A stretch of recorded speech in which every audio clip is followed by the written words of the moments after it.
HaShem Na'aseh v'Natzliach, Shiur Torah, Baruch Hashem, we're back in Boca Raton after the holidays.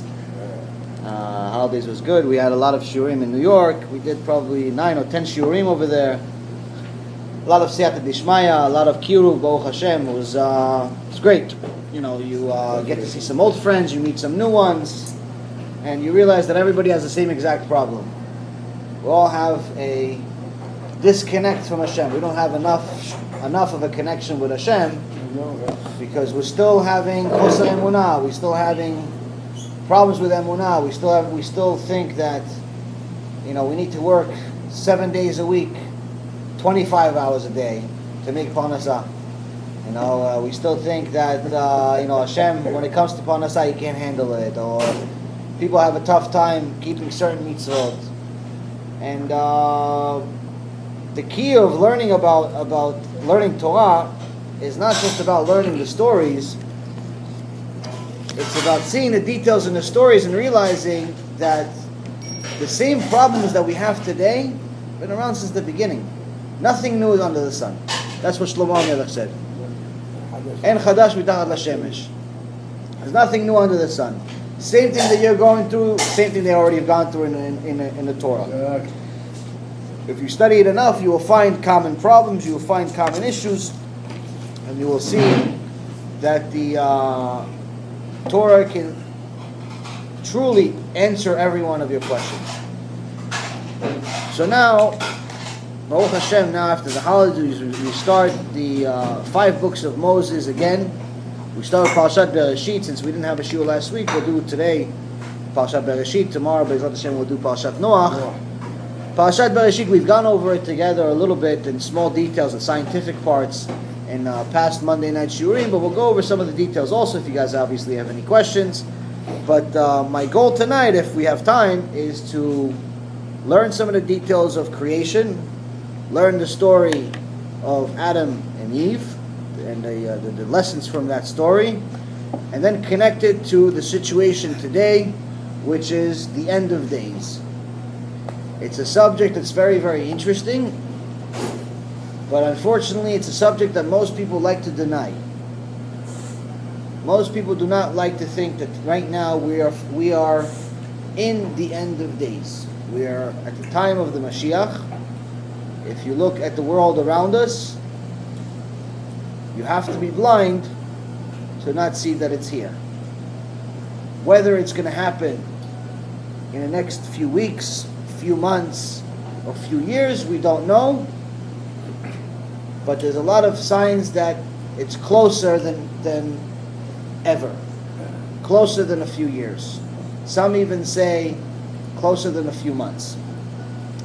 There was before I start the parasha, I'm not sure if anybody saw it, but I sent it out. I sent out a text after the holiday. There was a video that came out right after the holiday of a 15-year-old boy that had a clinical death. And the boy, before this clinical death, was completely secular. He lives in Israel, completely secular, no Torah life whatsoever. Now, I'm not sure what his zchut is, but when he had the clinical death, he went up to Shamayim and they showed him everything. By everything I mean they showed him Gan Eden, the gate of Gan Eden, the entrance of the lowest level of Gan Eden. They showed him the entrance of Gehenom. He gave a little bit of details of both. But the most interesting part is they showed him the end of the world. They showed him what's happening right now, and they showed him the war of Gog and Magog, the end of days. And they showed him the details. For many years we've been trying to find out who Gog is. He saw him. And we'll go over more details later on, but miraculously this boy that knew nothing about Torah, nothing at all, you can see his picture, you see the video, you can tell he's secular. It's not big secret. You know, he's a t-shirt with the... Sorry, did you see Gog's face? Did you see Gog's face? Yes. You did? He also knows his name. Unfortunately, he's the President of the United States. So, Say that again? Unfortunately, Gog, according to this boy, is Obama. No, I thought you meant he saw God's face and not God, Gog. Gog is the and he was Obama. I was saying what? No. Gog. I mean, we can't. I mean, there's so much light revealed that you can't even look at the sun. No. Gog. There's the war of Gog and Magog. Is the war of all wars. It's the end of days war. It's the last war, and it's led by one leader. That's according to the prophets. It's written by the prophets already 3,000 years ago, almost 3,000 years ago, 2,500 years ago, and the war of Gog is led by one person by name of Gog. And for many years, we've been trying to identify who this person is. And there's been different indications that Gog is Obama. But again, it's all guessing. Until you know, you're not going to know. According to this boy, he saw it and understood that it is him. Whether it is or it isn't, I don't know. I wasn't there. All I can tell you is that it's not a surprise, but at the same time, it's not good news either. Especially since we live in America and we appreciate the country and and the things that it has, it's unfortunate. But one thing we do know from the prophets, one thing that we do know from the Torah is that at the end of days, the entire world will go against Israel. There will be no allies. There's no such thing as allies. Everyone will go against Israel. Including the U.S.? Including everyone. All 70 nations will go against Israel.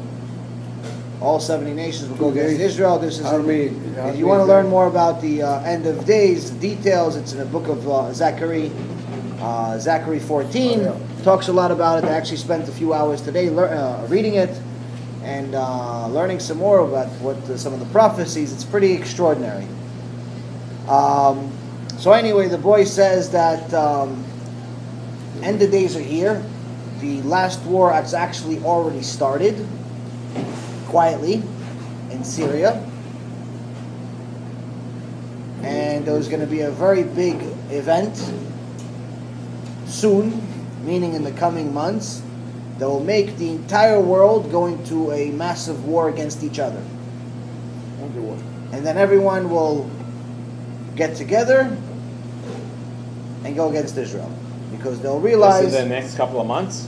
Yes, next few months. Because they will realize that Jerusalem Why should I be on a diet?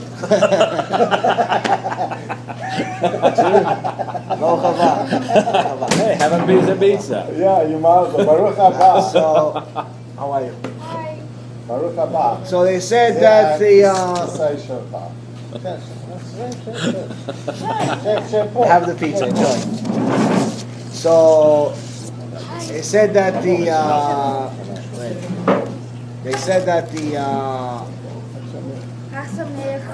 war is started already, and different things are going to happen.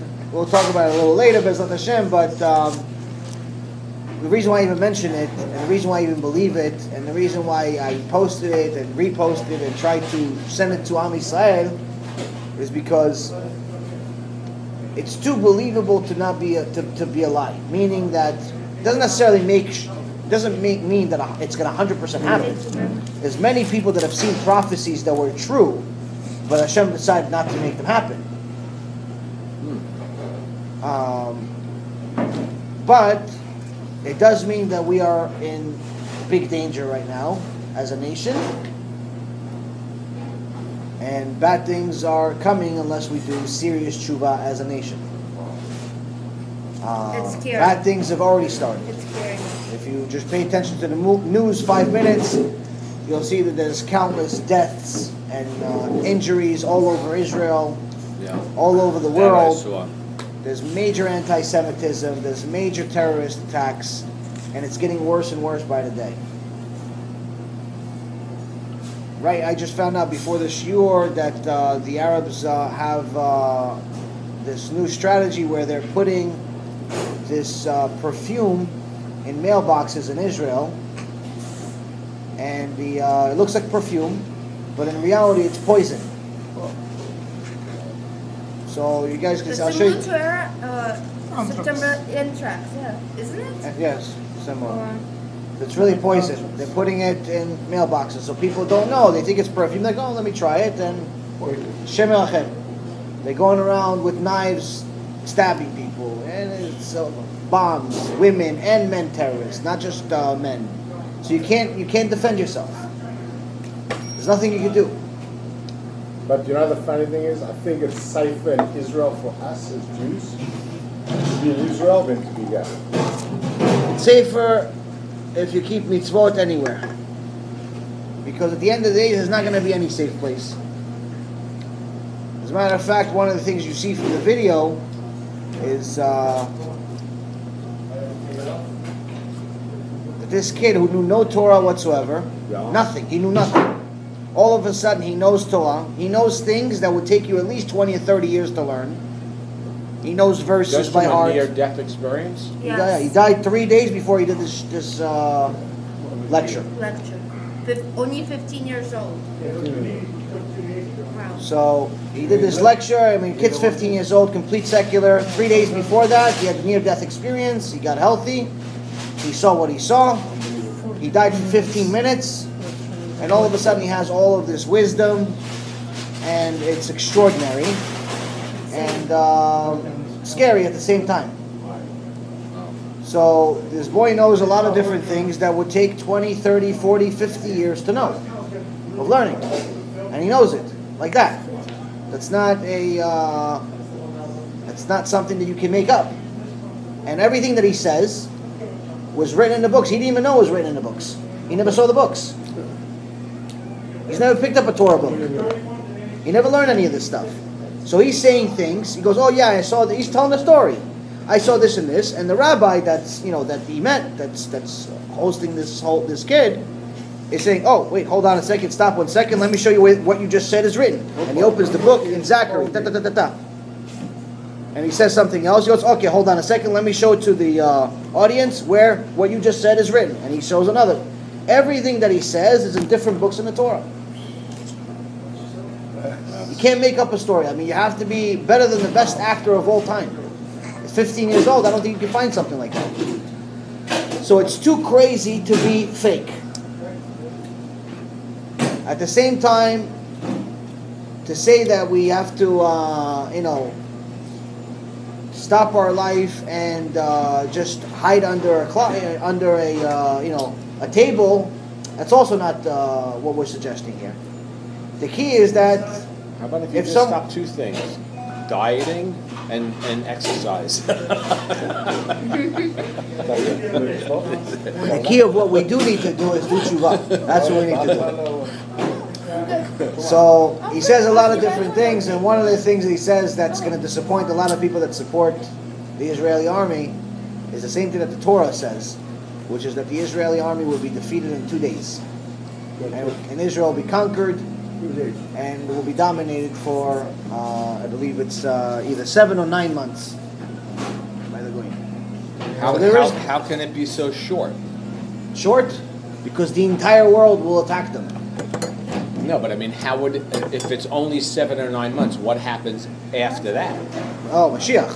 Mashiach beats the whole world. Oh, I see, okay. So it's not like they regain strength. No, it's just like the book of Zachary says, you're not going to win with your army or, there's not going to be any army. You're not going to need an army. No army. We don't win. The Mashiach doesn't need an army. He doesn't need weapons. He doesn't use weapons. So, he's saying this is all going to happen now. As we speak, it's already happening. If you pay attention to the details around the world, it's not too far from what's really happening. You're seeing Russia and China and North Korea have all gone together. All of a sudden, all of them care about Syria for some reason, which doesn't make any sense whatsoever. It has to be about the money. What money? Russia has a bunch of money. They don't need Syria. They don't need Syria. Syria is nothing. Sand and dust. Syria is nothing. It's not like they're going to attacking Saudi Arabia for oil. In Syria. Nothing. Unless Assad is a magician and just put them no all reason. in a There's no reason. There's no reason. Yeah. So against them. there was a headline in the Still, there's people there. a newspaper in the UK yesterday. We are 30 seconds away from World War III. That was the headline of the newspaper. We're 30 seconds away from World War III. Pretty much anybody presses the wrong button with World War III. You're seeing the attacks in Israel. You're seeing the attacks of anti-Semitism went to New York yesterday or the day before. 2 kids. There was a firebomb thrown at them. 2 Chabadniks. Arab guy. Stabbings, killings, bombings, everywhere. And this is what, at the end of the Gemara Masechet Sotah, it says, I believe it's Masechet Sotah, is that at the end of days, we will have nothing to rely on other than Avinu Shebashamayim. We'll have nothing. We can't rely on the army. We can't rely on our allies. We can't rely on our friends. We can't rely on nothing. Our money, our resource, nothing. At the end of days, we will have nothing. All your money is worthless. All the gold is worthless. Medicines, everything is worthless. Only thing you have is if you have a connection with HaShem. That's it. So what do we do at times like this? We have to connect to the only source of help we can have. Unfortunately, we still have a big problem. More than 70% of the Jewish nation does not have a serious connection with God. So when we start Parashat Bereshit, Hashem is giving us another opportunity to reconnect, to learn from the beginning. Why should I have a connection with you? We learn the stories, but in the stories there's a lot of wisdom. And you'll see that Parashat Bereshit also connects us to the end of times. So we'll go over some of the other things, and if you guys have any more questions, I'll answer them, or I can send you the video. You can watch the video for yourself. I've sent it a few days ago when it came out, but anyone didn't see it, I'll send it again. And this is not the only one. This is that's the part I forgot. Rabbi Kanievsky also came out with the same thing a few months ago. The same guy that I told you learns the entire Shas, the entire Gemara, the entire Shulchan Aruch, the entire Midrashim, pretty much everything that everybody takes 7 years to do, each one of them. He learns everything in 1 year. 1 year. He already said this is all going to happen a few months ago. But He said the Mashiach is here. He said the Mashiach is here. Get ready. Announce it to everybody. He doesn't talk much. He spends all of it learning that much. He doesn't have time to talk to people. We just don't know who is the Mashiach. So, who is the Mashiach? If he's here. the point I'm trying to make here, and the reason why I mention it, is not to scare people to death and to go under the, stop their diets or to hide under the table. The point is that if we're not going to wake up now, when are we going to wake up? If we're not going to keep Shabbat now, when are we going to keep Shabbat? If we're not going to do tefillin every day, when are we going to do tefillin? If we're not going to keep kosher, when are we going to keep kosher? When? Mashiach comes, no more time. There's no more time. פרשת בראשית starts, בראשית ברא אלוהים את השמיים ואת הארץ, והארץ הייתה תוהו ובוהו וחושך על פני תהום, ורוח אלוהים מרחפת על פני המים. In the beginning of God's creating the heaven and the earth, when the earth was astonishingly empty, with darkness upon the surface of the deep, and a divine presence hovered upon the surface of the waters. So one thing that we learn from the Bereshit means in the beginning. It teaches us one of the most valuable things that we need to know about our life. Is first of all, there had to be a beginning. The world is not like Aristotle used to say, or the Greeks, or some scientists in our generation that claim that the world has always existed. There had to be a beginning. The second thing is, the Ramban explains that Bereshit could also be translated into mean bechokhmah, with wisdom. With wisdom, God created the heaven and the earth. Everything in creation has extraordinary wisdom behind it. Nothing was ever created for no purpose. Not you, not me, not the picture behind you, not anything. Everything had to have a purpose. The reason why it's important to know that everything has to have a purpose is because you start with the simple things. The guy that made this chair made the chair because he wanted somebody to sit in it. The guy made a table, made it because he wants people to put things on it. The guy that made the building made it so people can occupy it, or businesses, or the guy that made the plane made it because he wants people to fly and go from place to place. The car also to drive from place to place. What about you? The one that made you obviously made all of these other creations. He's the one that created the guy that created the table and the plane and the phone and everything else. So of course, if they're smart enough, if the little people are smart enough to create something with a purpose, the guy that made the chair made it with a purpose. He didn't just put a few things together and say, no, I don't know why he created it. He didn't just make a table and say, no, I don't know why he created a table. Obviously, there has to be a purpose. So if he's smart enough to create something with a purpose, then of course his creator, at the very least, needs to be smarter than him, or as smart as him, right? So obviously, if he created him with a purpose. Now, if we say that our purpose is to make money, because that very same creator created all of us. There's not like a different creator for each one of us. There's one creator, there's one God. So if the creator that created all of us, it's okay.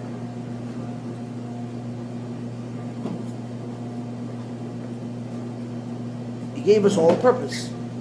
He gave us all a mission. Now, if someone that thinks, no, maybe he created us because of money, then how come most of the world is poor? If you actually make more than $320,000, you make as much money as the top 1% in the world. Top 1% in the world, if you already make $300,000, which in America is not, it's a lot of money, but it's not, you're not the rich and famous or anything like that. $300,000, you're already above the 1% in the world. So obviously money is not the real reason. If you say maybe he created us to have kids, there's many, many, many people that don't have kids, even if they want to. So it's not for kids. It can't be for kids. Because that would mean that most, millions and millions of people would not be able to, were created with no purpose. And someone that's perfect cannot create something that's imperfect. Same thing with money. If he says that he created us for money, that means that everybody would have to have it. So people that don't have it, which is the vast majority of the world, that means that they're all created for no reason? Doesn't make sense either. Can we each individually have our own purpose? Each person has their own individual mission, yes, but there is an ultimate purpose that we all have. The ultimate purpose is to serve the Creator. The king, if let's say there was a king of flesh and blood, the king is going to run his country with a certain mission in mind. Even if he wants to, enjoy himself every single day, he can't run his country that way because then it would go into ruin. He can party as much as he wants, but the country as a whole, his kingdom as a whole, would have to have a certain mission. Either to conquer more land, or become very wealthy, whatever the mission is. So the overall creation, or the overall things that he has in order, under his rule, have to have some type of uniform purpose. The uniform purpose is to serve him. To do what he says.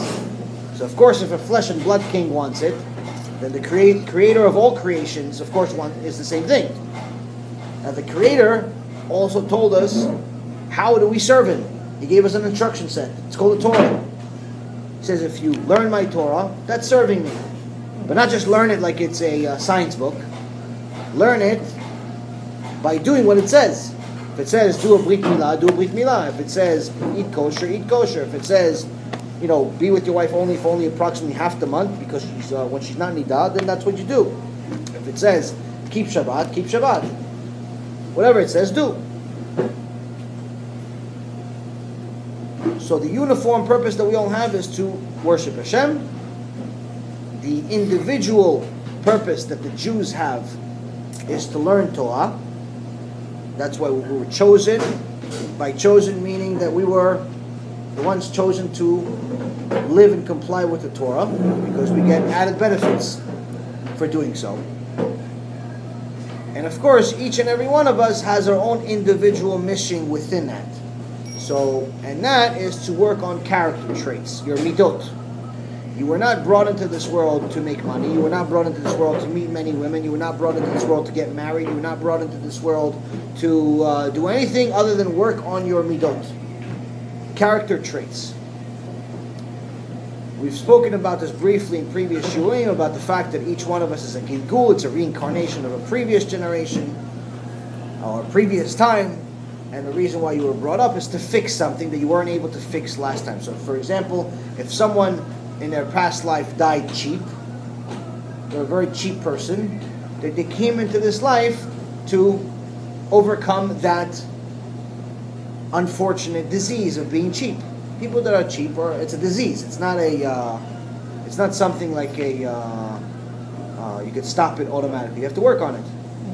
Some people are angry. They get angry at everything. You say the wrong thing to them, and their head explodes. They come to this world to work on their anger. Other people can work on their tzedakah. Other people can work on their connection to HaShem, their emunah. Other people can work on their learning Torah. And different reasons. There's different character traits that you came here as your individual purpose. How do you know which one is given to you? Very good question. How do you know which one is your mission? What's most difficult to do? Chazak. The one that's the most difficult for you to do, that's your mission.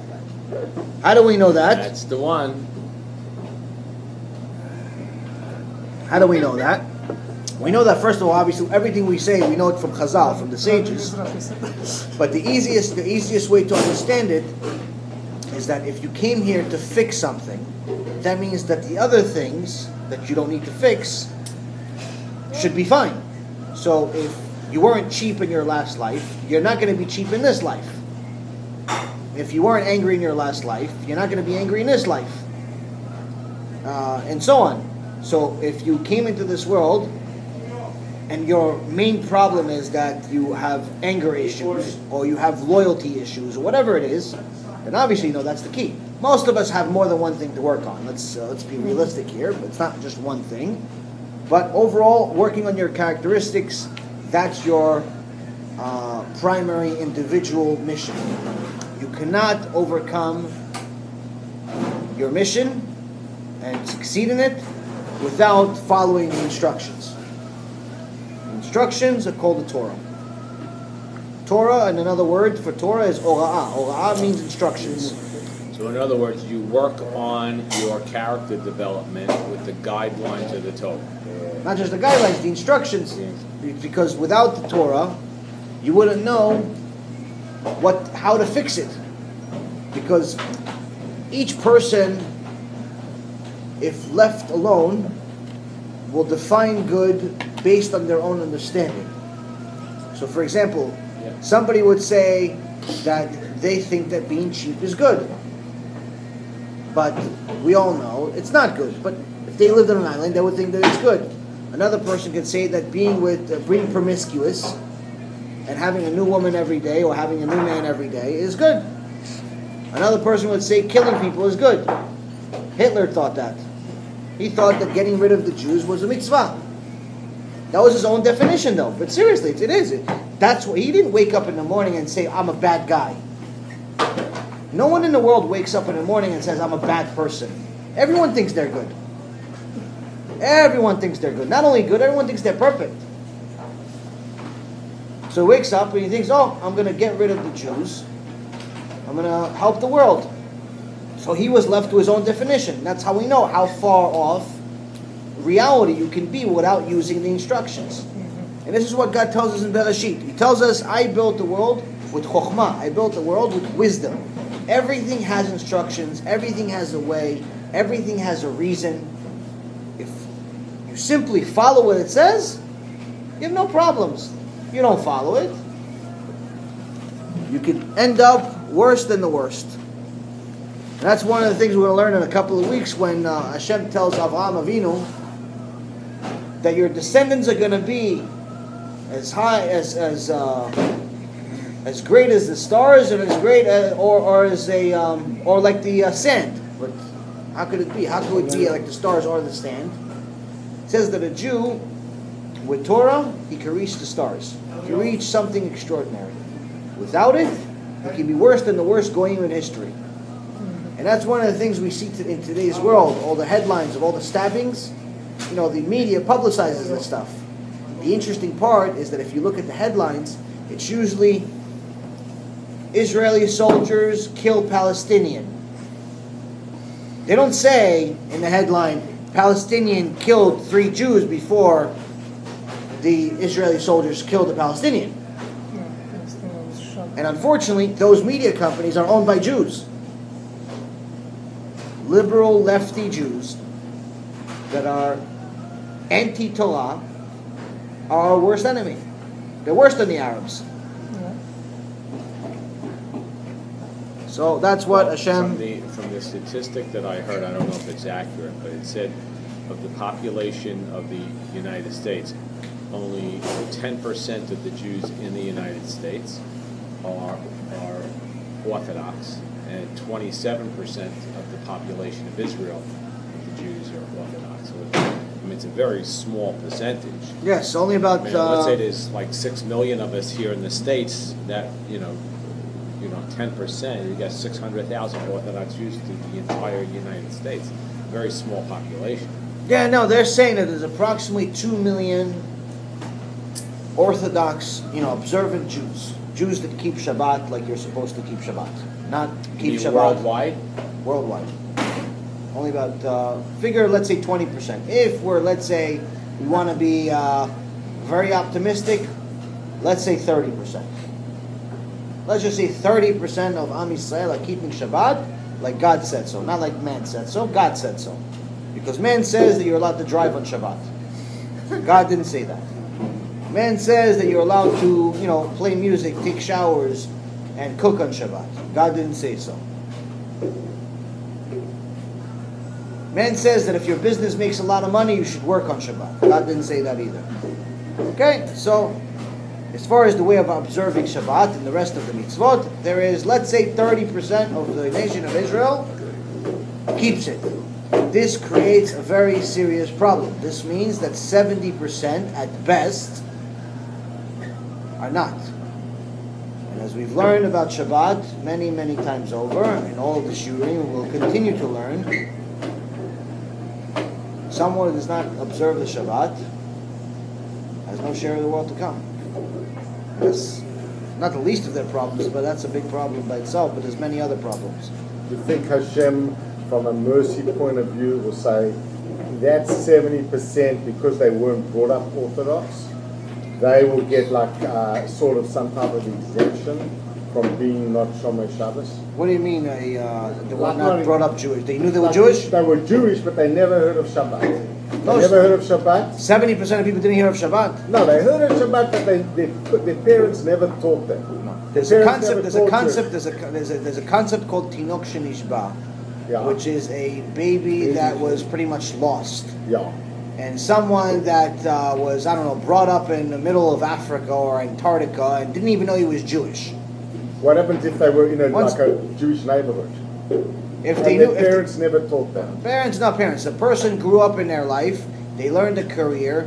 They learned how to clean. They learned how to cook. They learned how to fish. They learned how to be a stockbroker. They learned how to be a mortgage broker. They learned a lot of other things. Yeah. They lived in the modern world. They know what Judaism is. If they knew they were Jewish, they're not a Tinok Shenishba. Tinok Shenishba means they didn't even know they were Jewish. So they liable. Or they lived, let's say, in the Ukraine, and at certain times, they weren't allowed to be Jewish. So they're liable even if their parents didn't teach them? No, it's not their. It's the parents' responsibility to a certain age. After that, they're adults. You can't blame your parents when you're 50 years old. Okay, up to 13 years old, yes, your parents will get punished for it, 100%. But after that, you're a man. That's it. You learn how to be an architect. Architect takes, 20 years of school, 10 years of school. Torah takes an hour to know what it is even. And after that, obviously a lifetime. But the point is that, you need to know there's an obligation as a God. It takes 10 minutes. 10 minutes. So someone had to ask themselves at some point or another, what is my purpose in the world? Maybe not when they're 15, maybe not when they're 20, but at some point in their life, they have to ask themselves. And if they think that their purpose in life is to is to be an architect or to be a pilot, I don't believe that's the case for their whole lives. People ask themselves the purpose of life, and if they know that they're Jewish and they've heard of what Judaism is, then obviously that they know what Shabbat is. So they cannot be considered a Tinok Shenishba. Now, the next question would Hashem, being one that has unlimited mercy, would he still say, you know what, okay, I understand, you knew but you didn't feel like doing it, but I don't want to kill 70% of my people. That's what people think. No, okay, listen, I didn't do it. I didn't keep. But me and Hashem, we're like this. I kiss the mezuzah, when I come in. I go to the Knesset twice a year. It's not, last year it was only once. This year it's twice. I eat kosher whenever I get a chance. Come on, Hashem, we're like this. I love you. So unfortunately for those people, Hashem can't do it even if He wanted to. He can't save them and forgive them even if He wanted to. Because Torah also, by Him creating the Torah, He created the Torah 974 generations before He created the world. Before this, Bereshit bara Elokim et hashamayim v'et haaretz, before this verse statement was put into words, He created the Torah before the world. 974 generations before the world. White fire on black fire, or black fire on white fire. That's how it was originally written. In that Torah, He gave Himself rules, meaning He is unlimited, but He limited Himself. Because without rules, there's no point. So if He says, listen, Moshe Rabbeinu complied with all of the mitzvot, he's in Gan Eden. Rabbi Akiva complied with all of the mitzvot, he's in Gan Eden. Tzvika complied with all of the mitzvot, Gan Eden. Tommy over here, he didn't really do anything, but I like him. He always said, me and God are like this. He always said, mezuzah, I spent $60 on it, come on. Yeah. I can't do it. That would make Hashem a liar. And another name that Hashem has is Emet. Emet means truth. That's His stamp. His stamp is Emet. He cannot be a liar. So even if He wanted to save someone that did not comply with the mitzvot, He can't. Yeah. Because that would make him a liar. Because when the person comes to the same place as Moshe Rabbeinu, says, hey Moshe, hey Rabbi Akiva, hey Rabbi Shimon, I'm Stephen over here. I didn't keep any mitzvot, but I'm in the same place as you in Gan Eden. Moshe Rabbeinu will come to Hashem and he's like, oh, I didn't know you were a liar. Hashem Yerachem. Can't do it. So by Hashem writing the Torah, it's not only rules for us, it's rules for Him too. So unfortunately we have a dilemma here. We have 70% of the nation that are not keeping. So now the next question people will ask, well listen, come on. Hashem loves the Jews, the chosen people. He constantly saved us, constantly made miracles, He's not really going to kill all of us if we don't do tshuva. All you need to spend is maybe 5 minutes, and you'll see that it wouldn't be the first time. It's already happened. First time that it happened, it's in next week's parasha, Parashat Noach. It wasn't just the Jewish people. It wasn't just a few million people. It was everyone. He killed everyone. The world was no smaller than today. It was no less developed than today. People think that it was a bunch of cavemen in caves and with spears chasing lions so they could eat. No, it was a developed world. It was a developed world. They had much more significant wisdom and spirituality than we could ever have. You had giants, you had angels, you had spirits. It's a magical world, much more developed than what we have today. People think that it was like Baba and Haba together and chasing Noah to let him into the cave. No, mapito. It was a developed world. There was a lot of people, a lot of people. Destroyed everyone. Another time, Sodom and Gomorrah. Sodom and Gomorrah was the most beautiful place in the world. Most beautiful place in the world. Something amazing. Like Las Vegas is viewed as something beautiful. Las Vegas wouldn't be the equivalent of a room in Sodom and Gomorrah. The beauty of Las Vegas is not even a room in Sodom and Gomorrah. There were Rashayim over there, they were evil. Hashem destroyed all of them. Everything. Didn't leave anything, nothing. What do you have today? You have the Dead Sea. And the Dead Sea is beautiful. So imagine the destruction of Sodom and Gomorrah, how beautiful the destruction is. When you ever go to the Dead Sea, it's amazing. You see pictures of the Dead Sea. It's something extraordinary. We went there about 2 years ago. It's something unbelievable. That's the destruction. So just imagine how beautiful the finished product was. So that's the Dead Sea. Then you have Egypt.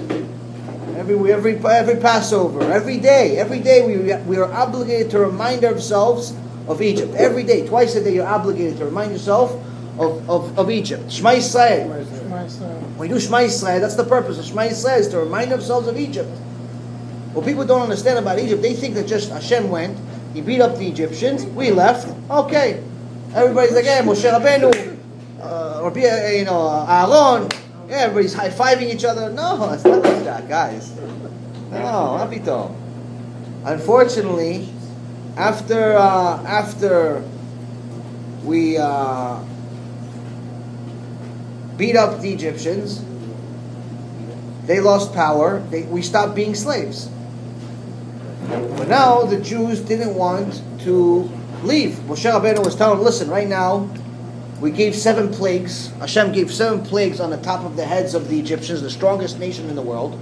Much stronger than America, much stronger than any nation in the world today. They had literally control of the entire world. Very, very strong nation. Hashem destroyed them, put them to nothing. They lost control of their slaves in 7 plagues. Moshe Rabbeinu is telling Am Yisrael, 8 plagues. Moshe Rabbeinu is telling Am Yisrael, listen, we're going to leave soon. We're going to do what Hashem wants. We're going to go to the desert, and He's going to give us the Torah, and we're going to do what He says. Jewish people are coming to the Torah. Desert, come on, Moshe. Be real. We were slaves for the last 86 years. You want us to go to the desert? You go to the desert. I don't want to go to the desert. I have my business over here. I have my friend Zvika. I have Steve. I have Muhammad that I'm friendly with. Come on, leave me alone with the desert. Azavoti. Come on, the desert. I was just a slave. I was having beat up every day. Finally, I'm not a slave. Finally, I'm not a slave. You wanted me to go to the desert? I have nothing to do with my life. Tell God. Maybe later. Maybe later. I'm not going right now. Technically, their reasoning was very logical. If you actually think about it, I thought about it for a little bit. It was very, very logical. Listen, there were slaves for 86 years, getting beat up every day, non-stop suffering. Now you want them to go to the desert? People don't come out of the desert. You want me to go into the desert? I have nothing better to do with my life. And for what? For this Torah that you've been talking about for the last year? Come on. Just give me the Torah here. So what does Hashem do? Hashem says, okay, the 8th plague is darkness. If you don't want to do what I say, you have no purpose in the world. If you have no purpose in the world, you cannot exist. Which means that everything that exists has to have a purpose. The smallest bug has a purpose. The biggest, smartest scientist has a purpose. The stupidest person has a purpose. The sick person has a purpose. Everything has a purpose. As soon as you do not have a purpose, you cannot exist. Why? Because the intelligent design behind everything that we call Hashem has a purpose. So when they said, no, we don't want to go, Hashem said, you no longer have a purpose, and He killed all of them. How much is all of them? It's like 15 million people, right? The smallest number is that 80% of them, that's the smallest number, meaning that only 20% left Egypt. Right. 20%. So if, let's say, for example, there was let's say 10 million people left Egypt, okay, or 20 million people, let's say 10 million people left Egypt, that means that 40 million were killed. I thought 3 million people. Let's say 3 million, Okay. then that means 12 million people were killed. That's the smallest estimate. Okay? But some of the sages tell us it wasn't 1 out of 5 that left Egypt. How much Was it? It was 1 out of 500. How much? 1 out of 500? Who says that? Sages, some of the sages in the Gemara say it, in the Midrashim, say it was 1 out of 500 survived. That means that of every 1,000, only 2 people survived. So how many Jews does that make? A lot. A lot. Like, How many Jews does it make? It's like a billion Jews. Forget about how many survived. Forget about how many survived. Think about how many died. Survived, whether there was 3 million or there was 1 billion, it doesn't matter. Right now we know what we have and that's it. But we've died. My Chavruta, Rabbi Ephraim Kachler, and I did the math of how many people left Egypt. It's much, much larger than 3 million, by the way. Much, much larger. But it doesn't matter. Don't think about how, if 10 million or 50 million or 100 million. It doesn't make a difference. The real question is, how many died? Hashem Ilachem. How many died if 1 out of 500 survived? 2 out of 1,000 survived. Why? Because they didn't want to go get the Torah. And they actually had a bigger reason than us. They were slaves. You're not a slave. I'm not a slave. You're not a slave. There's no slaves. Jewish people are not slaves anywhere. We didn't suffer.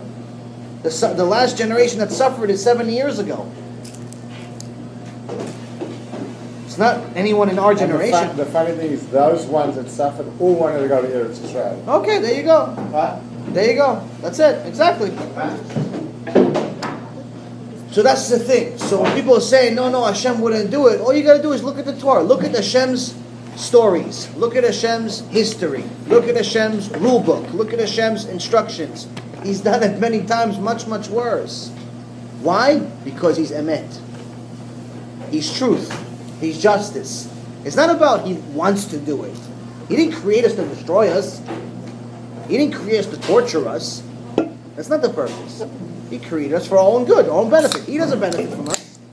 He's perfect. He doesn't need us. The fact that He created us, we still don't know why He created us. Other than to create good, because good wants good, so it creates good.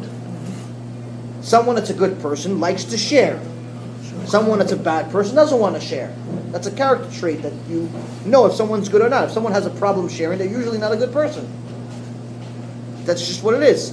If you have a little kid that doesn't want to share, you better teach them how to share, because a lot of really bad things come out of it if you don't know how to share. So He's good. Hashem is good. He's perfect, but in essence He's good. So He created good. But as far as for Him, for His own purpose, we don't know why. It's one of the few questions we just don't know. Until Mashiach comes, we will not know. Because He's perfect. So what did He create us for? What benefit does He have from us? We will discover in a few months. BeEzrat Hashem. Good night. So that's the thing. Maybe So He's among us. You never know. So now we have ourselves a situation where we have to wake up, because if Hashem is emet, if Hashem is truth, and Hashem will always be truth, then nothing's going to change now, which means that we have to find a way to overcome our evil inclination and start doing what He says, so we can be part of the 20 or 30% that get saved. We can no longer say, you know what, I'm not ready to keep Shabbat. I'm not ready to keep kosher. I'm not ready to, I don't know, whatever other sins people do. I'm not ready to stop idol worshiping. I'm not ready to, stop cheating on my wife. I'm not ready for those things. No, listen. When? When are you going to be ready? So that's the thing. So, I don't know, how much time do we have left? Half an hour.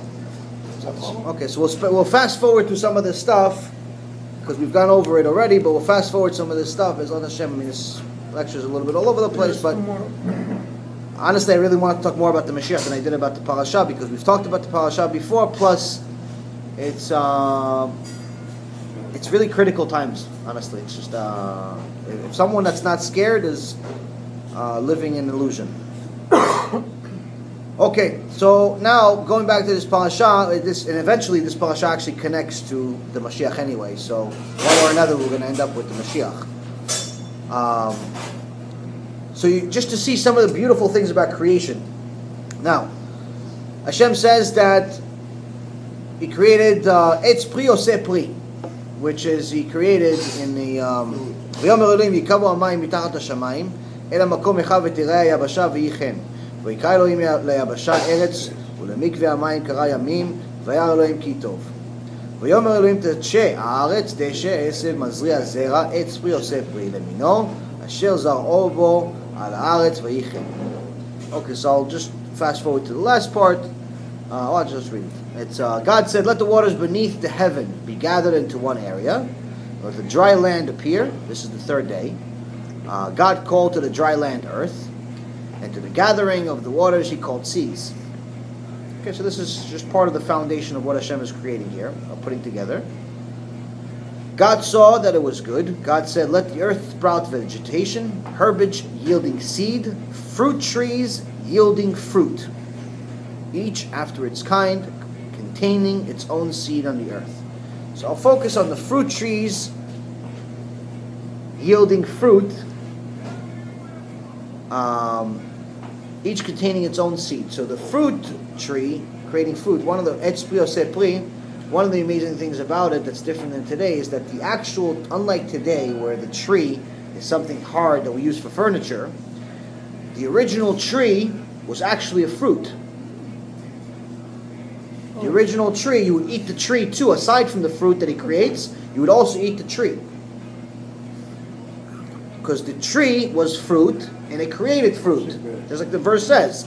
The tree was fruit, and it yielded fruit. If it would have just said it created a fruit tree, then it would have just said it created a fruit tree. But it's saying here, fruit tree, yielding fruit. Etz Pri Oseh Pri. So the etz is a pri. The tree is a fruit, and it makes fruit. Oseh pri. Etz pri oseh pri.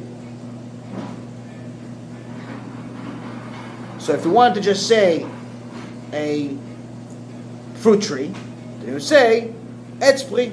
No, lo etz pri oseh pri. Etz pri. You're repeating the same thing twice.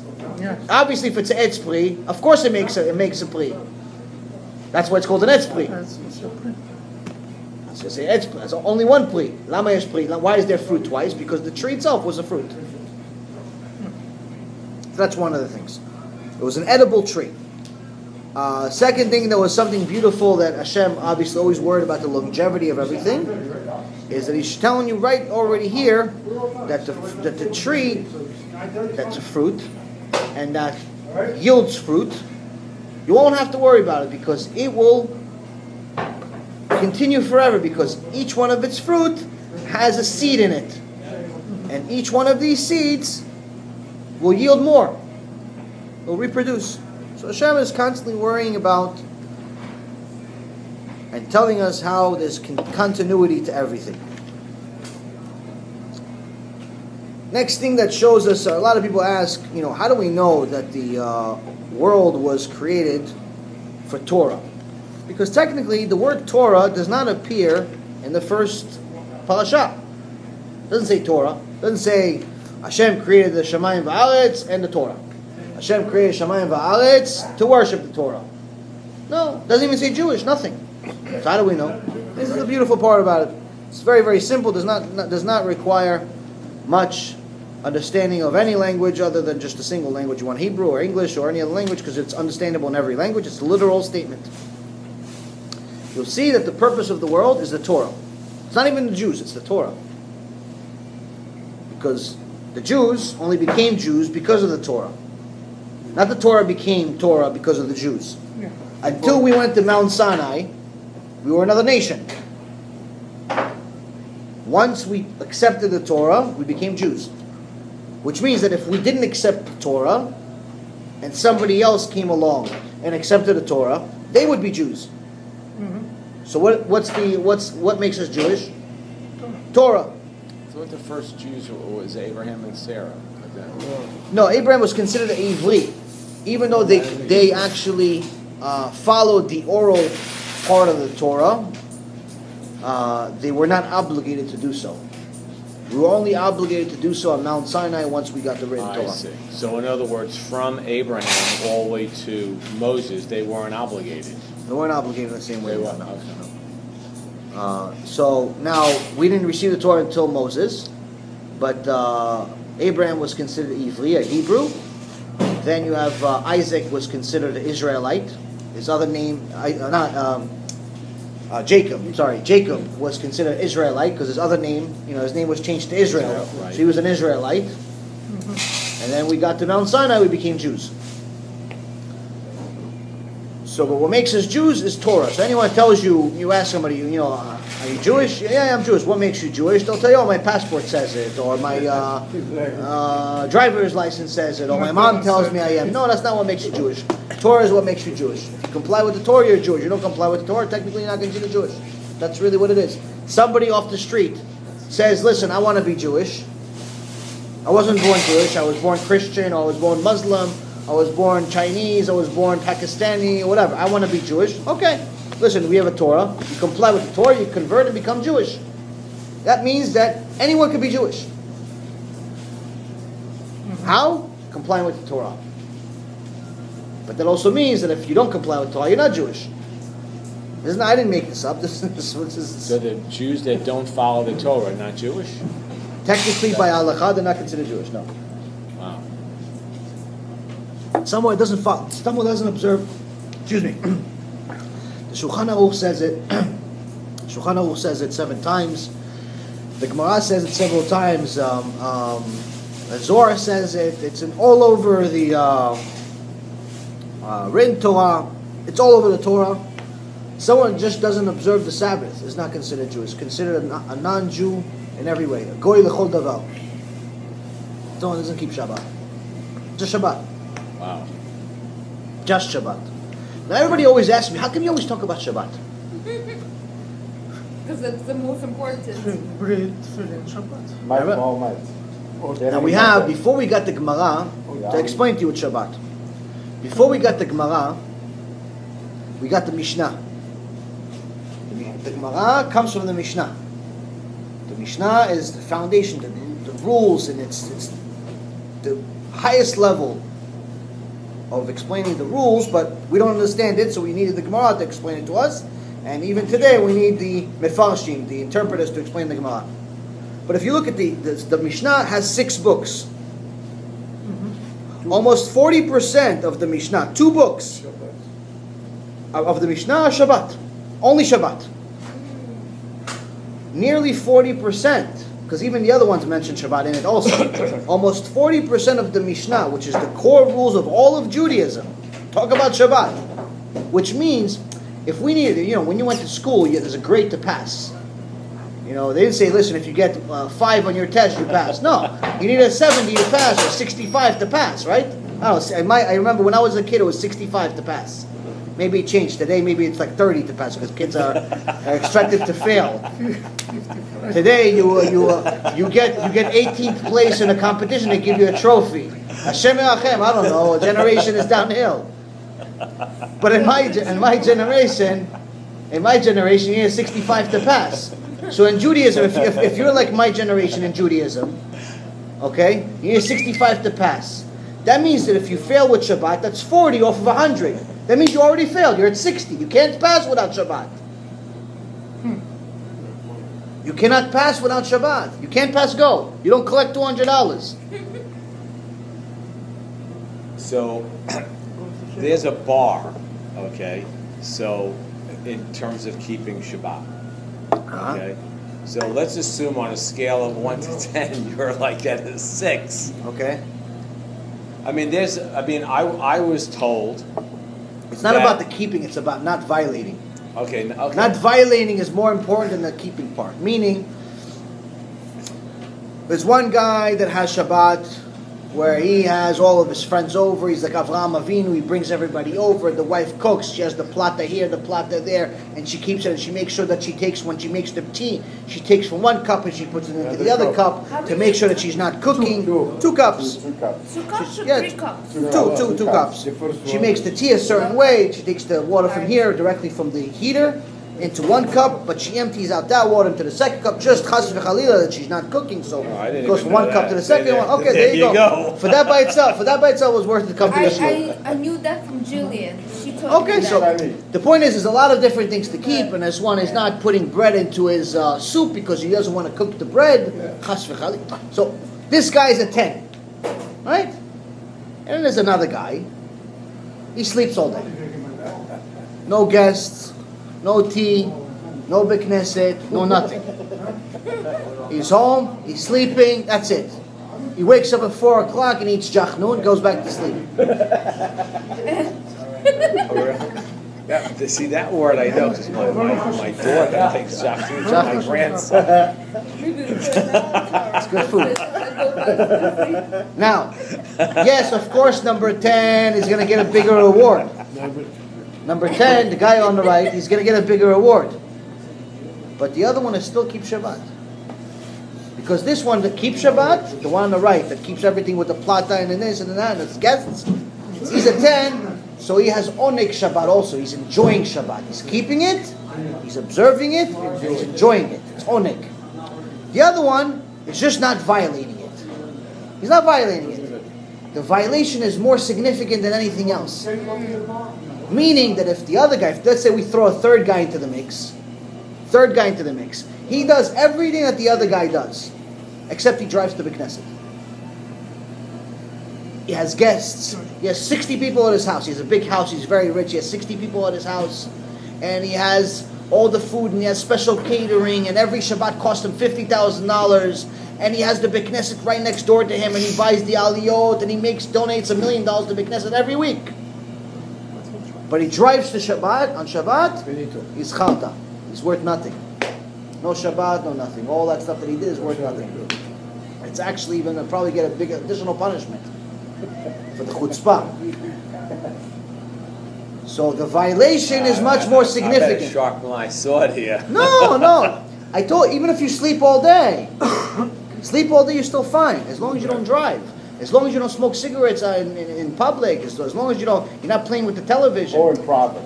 Even in private, obviously. But Befaresha is even worse. But the point I'm trying to make is that the violations is much, much, much more significant than the oneg part of Shabbat. So in the beginning stage, stop violating.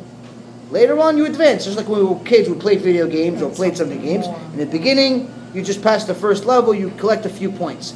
After you play the game for a little while, you don't really want to just pass the level. You want to get more points. After a little while later, you want to get the highest score. That's it. Same thing with Shabbat. In the beginning, sleep all day, but keep Shabbat. Don't violate anything. Later on, okay, I'm going to make some food too. Later on, I'm going to make food and I'm going to go to synagogue. Later on, I'm going to make food, go to synagogue, maybe invite my friend. Little by little, you do more. But the key is stop violating it. Because if you violate it, it's worth nothing. Everything else you do is worth nothing. Why do I talk about it so much? Because without it, you can't pass. Chazal says, without Shabbat, there is no such thing as tshuva. En tshuva bli Shabbat. En tshuva bli Shabbat. En davar kazeh. No such thing.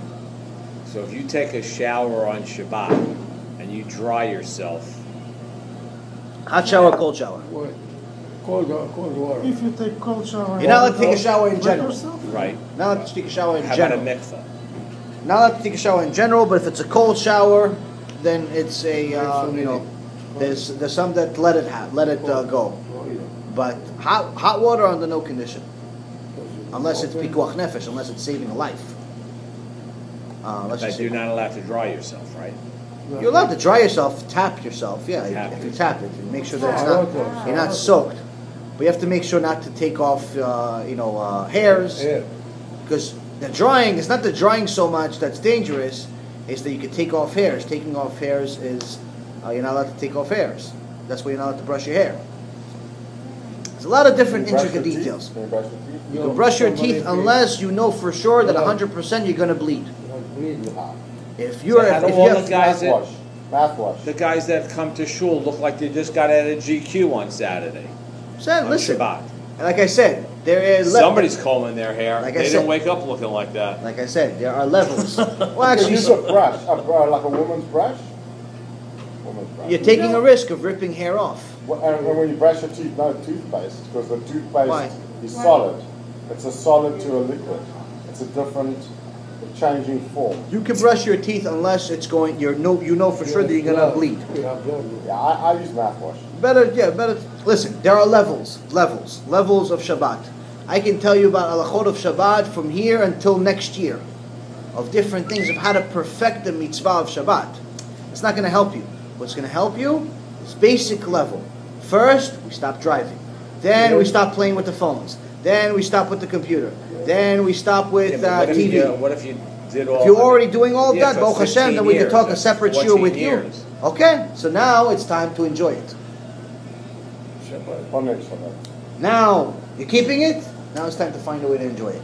Because if you're keeping Shabbat because you're scared that Hashem's going to kill you, or send you to Gehenom, or whatever else, then we have to find a way to learn about the beauty of it and enjoy Shabbat. How do we enjoy Shabbat? It's nearly impossible to enjoy Shabbat, or I personally think it's impossible to enjoy anything without some level of Torah. Now, obviously, you have to learn something you like. You can't just learn something because it's learning. You can't just pick up anything and just say, oh no, I'm going to learn because it's Torah, I have to learn it. No. Especially in the beginning stages, you're actually obligated to learn things you connect to, that you like. If you connect to the Chumash, the 5 books of Moses, you want to learn about the miracles of Egypt, you want to learn about Adam Rishon, you want to learn about Noah, that's what you should learn. If you want to learn, if you like things that are very complicated and how you figure things out, then you go with the Gemara. If you like mysticism, then you go into different stories.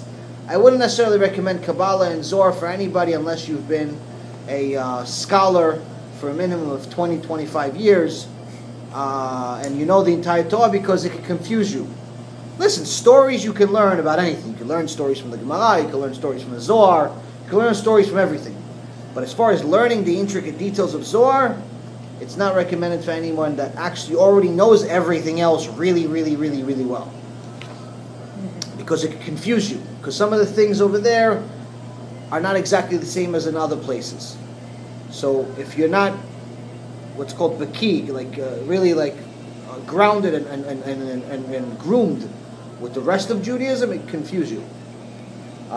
So it's not recommended. Either way, listen. Let that be our problem. That we want to learn more Torah, but we're just trying to figure out which one to learn. You know what I'm saying? So Shabbat is very important, and I repeat it, and I repeat it, and I repeat it. Number one, because again, like I said, you can't pass the test without it. Number two, not enough people talk about it. Unfortunately, not enough. I've been in the community we're in for over a year. I haven't heard one Shabbat Shiur. One. There's many lectures. There's at least 5 lectures a weekend in our community. Not one time have I heard a Shiur about Shabbat. I don't know why. I'm not a rabbi in the community or anything. I just try to teach Torah. I'm not responsible for anything. But for me, when based on my learning, it's that important, and you don't hear one shiur about Shabbat, there's something wrong here. So that's another reason that motivates me to teach it. And BeEzrat HaShem, this influences other people to learn it also. Something very interesting about Shabbat is actually on the 7th day, you learn something very, very interesting. And then we'll go back to what I just told you here. On the 7th day, you actually say this in Kiddush every Friday night. You say Yom HaShishi be'echul HaShamayim va'aretz. Right? V'chotze v'am ve'achal Elohim b'yom HaShivi melachto asher asa. Okay, so it says on the 6th day, which is actually the end of the last paragraph, on the 6th day, thus the heavens and the earth were finished and all their array. By the 7th day, God completed His work which He had done. Right? So this is what you say on the Kiddush on Shabbat. The interesting part is that who's obligated to keep Shabbat? Everybody. Well, if I'm from a different religion, Jews. I have to keep Shabbat? All the Jews. Only Jews, right? Yeah. Non-Jews not allowed to keep Shabbat. Right. Not allowed to keep Shabbat. Only Jews are obligated to keep Shabbat. This is one of the this is a smaller sign of the wisdom that's in every single verse. Not just the creation of the world, but every single verse, if you study one verse, you could study for the rest of your life. One verse. The first verse of the Torah, if you just stare at that verse and you learn just that verse, you could spend from now 120 years just learning that verse. You still wouldn't know everything. One verse. The Arizal said that every single mitzvah and halacha you can find from the root of the word Bereshit, using the letters of Bereshit from the root of the word Bereshit, and he shows you how to get in a handful of examples. My chavruta, Rabbi Ephraim Kachlon, Baruch Hashem, I got a big schut of learning with him. He's a big chacham. He said so far he's found 1,000. Wow. 1,000. 1,000 mitzvot and halachot from the word Bereshit. 1,000. 1,000. But there's only 613. Yes, but there's more halachot than mitzvot. Meaning Oh, that there's halachot? halachot, mitzvot, everything. I see. What does that mean? Means that the word Bereshit, you could pretty much learn just the word Bereshit for the rest of your life, and it still wouldn't be enough. There's ultimate wisdom in Judaism and Hebrews is the point. All the So now, letters and everything. all the letters, he built the letters, each letter. Like that, and so on and so on. So he's gathered 1,000 mitzvot and halachot from just the word Bereshit. Now, the sentence you say in Yom HaShishi, remember we said only Am Yisrael is allowed to keep Shabbat. Okay, if you go, how many days are in a week? 7. What's the most important day of the week? Shabbat. Which day is that? 7. 7th. Okay, so we go first letter of Yom HaShishi, right? First letter of Yom HaShishi is Yud, right? Yom, Yud, Yud. Yud's the first letter. 7 letters. We get. Where do we get to? Where does it start from? What's the first word? Yom HaShishi is the last 2 words in the last paragraph. Yom HaShishi. Yom HaShishi. This is what you say in Kiddush. Yom HaShishi ve'echulu hashamayim ve'aretz v'chol Yom tzevam. HaShishi. So Yud? Yud. Count 7 letters. Shin. Sure. Count 7 letters. Resh. Count 7 letters. Aleph. Count 7 letters. Lamed. Israel. Israel. Israel. Count from there. So Right. that is- Count from Israel. Yud. Right. Israel. Who keeps Shabbat? Israel. Israel. Even in that sentence, you see the wisdom. Who keeps Shabbat? You know, you're not finding America here. And what's the number? It's not like a number like 37. 7. It's 7.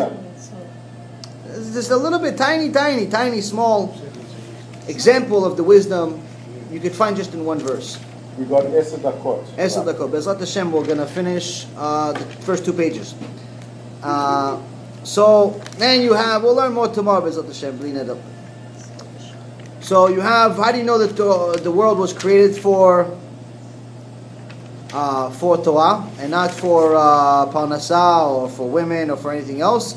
It says over here, after the 3rd day, we go into the 4th day. Vayomer Elohim, Yi me'orot berki hashamayim la'avdil ben hayom u'ben halayla. So it says, God says, let there be luminaries. This is, he's talking about the sun and the moon and the stars. Let there be luminaries in the firmament of the heaven to separate between the day and the night. Okay? והיו לאותות ולמועדים ולימים ושנים. And they shall serve as signs for festivals, and for the days of the year. okay. If there's no Torah, what festival do you have? No festival. It's not like a party. Festivals, he's saying that we need the sun and the moon, so we know time. Why do we need to know time? To know exactly when to celebrate the Chagim. Moadim is Chagim. Moadim is the festivals. That's Judaism. Simchat Torah is a rabbinical, but you have Pesach, you have Shavuot, you have a Sukkot, Shabbat. So even before even before the 7th day, this is still. Already said. This is even before. He's already telling you it's all created for the Torah, because Torah is where you find out the details of the Moadim, of the Chagim. So that's what we know, that we had to come for. We came to this world for that. Next thing is, if anybody that ever has questions about dinosaurs are in the Torah. It's called Taninim Agdolim. They were created on the 5th day. 5th day, okay. 5th day. Vayivra Elohim et Taninim Agdolim. Is that whales or just whales? No, not just whales. They did not call it. There's a. So they were alive. there were. Yeah, Tananim Gdolim, yeah, sure. It's a Tananim Gdolim. What's Tananim? A Tanin is a reptile. Gdolim is big It's reptiles. a reptile, right? Tanin is So a why did reptile. they get extinct then? Then why did they listen to them? Yeah, why did they get Were extinct? they in the world before with man? No. Were the Tananim going to live in the world with Yeah, man? Yeah, of Or course. They, Of course. Yeah, this is on the 5th day. Adam is created the next day, 6th day. but didn't they want to eat us? Dinosaurs. We weren't as small back then. Also, So why did they animals get extinct? animals feared man initially. Animals only started not fearing man after we became Rashaim. An animal, if you actually, there's plenty of stories in the book of Daniel. I think I've told you guys this story. Especially In the book of Daniel, they throw him into the dungeon. They're into a dungeon full of lions that haven't eaten for several days, and all the lions become his pets. They don't touch him for days. Why? Because he was an Ish Kadosh, he was holy. Then they put a Rasha that actually caused him to go into that dungeon. Said, oh, maybe there's something wrong with the lions. So the king that liked Daniel said, okay, you know what, let's check. You go into the dungeon, see what happens. He didn't even land. They ate him all in the air. They devoured his body in the air. Daniel walked away with nothing, not even a scratch. So again, we the next thing is we have Hashem creates Adam and Eve. We have to go into the story of Adam and Eve, and then we have the